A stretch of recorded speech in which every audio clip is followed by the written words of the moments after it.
Jingai Musume 123. A Draconic Date Part 1. Editors, Speed Phoenix, Joker. Yuki, I wish to invite you on a date. Sure, let's G. I casually nodded along to Luffy's words, as usual, only to suddenly stop as I finally processed them. Wait, what? Did you perhaps provide an answer without listening to what I said? Luffy's tone didn't really change. She knew it was the usual. I suggested that we engage in the experience known as a date.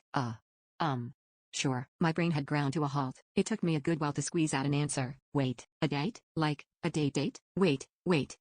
Calm down, Yuki. Don't let yourself get too excited. I had a sneaking suspicion that the dragon girl would flash me a shit-eating grin just to piss me off the moment I let myself get carried away. Alright, Yuki, you can do this. Keep calm. Take it easy. Deep breaths. So where do you want to go? I stuttered at first, but otherwise managed to speak in my usual tone. I had succeeded in containing most of my excitement. Our destination is one of the mountains beyond the one we inhabit. Oh, so we're going hiking? That sounds like it could be fun. Hiking? I see no reason for such an endeavor. We shall fly. Oh yeah, derp. I almost forgot I had wings. But flying, huh? I guess that means we're going on a sky date. Yeah, that's nice. I like the sound of that. Wait.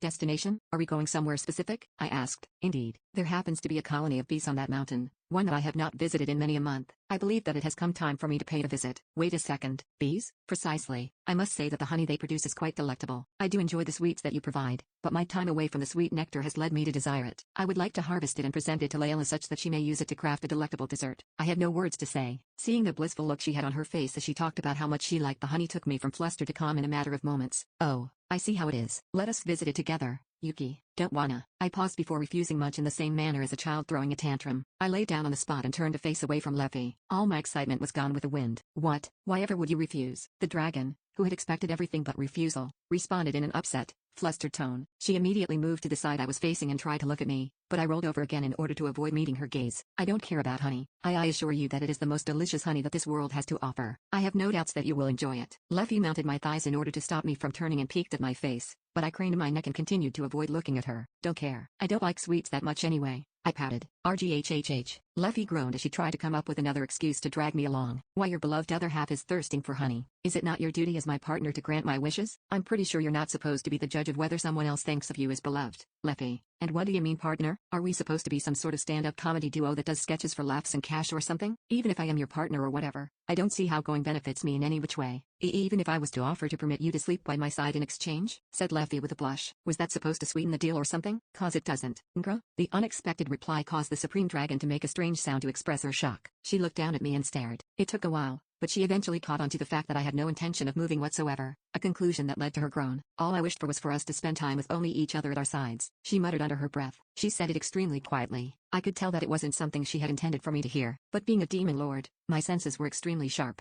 I was capable of hearing the heartbeats of anyone nearby, so the words she had whispered were as clear as day. Wait, was that why she'd asked me out to begin with? Probably, actually. Man, this would have been much easier if she said it straight from the start. Oh wait, right. She's awkward and not really used to this kind of stuff yet. Right. After heaving a small sigh, I sat up. Since she was sitting on my thighs, my face had ended up basically right in front of hers. NGH? She made another weird sound to illustrate her surprise as we exchanged a glance from almost point blank. Fine, I'll come, I said in an exaggerated demonstration of unwillingness. But you're going to have to keep that promise of yours and be a damn good body pillow. Be body pillow? She squeaked in surprise but immediately faked a cough and then kept talking as if it had never happened. Very well. I suppose that, as one that comprehends the spirit of magnanimity, I shall permit you to see your request granted. She was trying her best to fake composure, but the way her tail was twitching made it as obvious as could be that she was feeling rather flustered. Smiling, I took her by the hand and got up off the ground.